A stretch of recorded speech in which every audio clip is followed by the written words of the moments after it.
I want to take some time to begin this month on the addiction and treatment initiatives.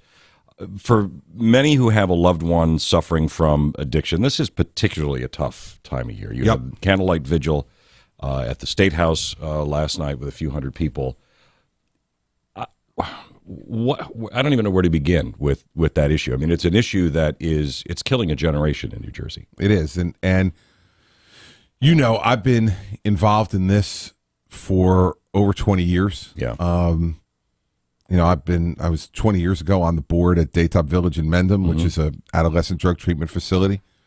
Ever since that time, this has been a passion of mine. I talked about it when I ran for governor in 2009. And have tried to do the best I can over the course of the last, 7 years nearly now, to be able to do two things. One, to increase the availability of treatment for people, and two, to try to remove and at some point hopefully to lower and I hope at some point hopefully remove the stigma that goes along with it, because families and the victims of this disease are stigmatized. And so the candlelight vigil last night, we gave out 750 candles last night. So we had about that many people in front of the State House. It was a huge crowd, and a very emotional crowd. And what I was trying to do through that last night, and some ads I know you've heard here on 101.5 and some other radio stations in both the New York and Philadelphia area with myself and Pastor Joe Carter from New Hope Baptist Church, is to let people know that there's help out there available. The dial 211, people can direct them. We're going to have a lot more to say about this in the State of the State address, and a number of new proposed initiatives and some actions that I'm going to take unilaterally to make this situation of treatment more available to folks. But it is a heartbreaking thing, and I think anybody who has family members, friends, loved ones, colleagues at work who've been affected by this disease just knows that we need to do something. Today I did an event in Walgreens where they're going to set up kiosks in all their stores so people can dispose of their unused prescription drugs. Right. Because too many times people get painkillers, other opiates, and other dangerous drugs. They leave them around the house, or they dump them down the toilet, which is bad for the environment. And so we're working on that. And there'll be some other things in the prescription drug area that we'll be announcing during the State of the State and right around there. So listen, none of it matters if you've got a person, and especially in this holiday season, which is why we started to do those radio ads, it's a real trigger for a lot of people. And the stigma is not just for the addict; it's for the families of the addict. It's even more for the families. They're so embarrassed and have no idea where to go help, because if you're wrapped up in the middle of that, you think you're the only person that's ever dealt with that before. And listen, and the stigma, quite frankly, is more for the families than it is for the addicts, because the families, people make value judgments. Right. Well, you must not have been a good parent. Right. You must not have been a good husband or wife. You must not have been a good brother or sister.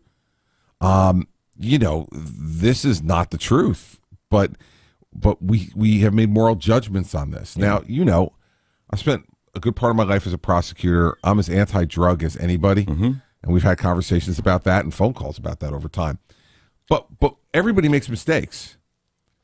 And once you make a mistake in judgment, there's nobody listening to this call tonight, I suspect, this show, that hasn't made a mistake in judgment they wish they could take back. Sure. They're probably just lucky that didn't involve drugs, or if it did, that they didn't have the type of addictive personality and genetics that caused them to become an addict.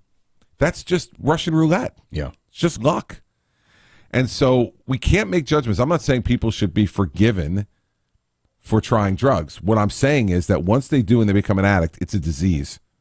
Just like heart disease, cancer, diabetes, all of which those have elements of personal conduct which can contribute to them. My mother was a smoker. I've talked often about that, and died of lung cancer. My mother completely contributed to her own death. Does that mean we shouldn't have gotten her chemotherapy and radiation and treatment to try to save her life? Right. Of course not.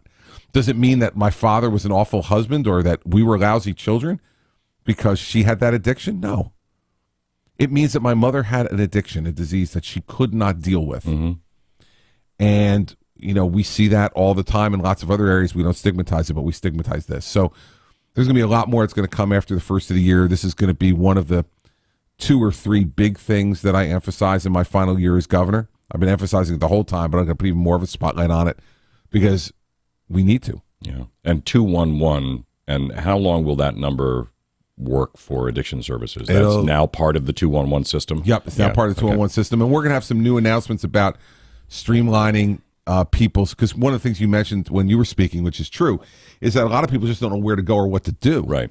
And so we're going to be doing some things to make that even easier in conjunction with Rutgers and the center we have there. So I'm trying to bring together all the resources we have and make it easy for people to be able to access them and easier for them to be able to pay for them as well.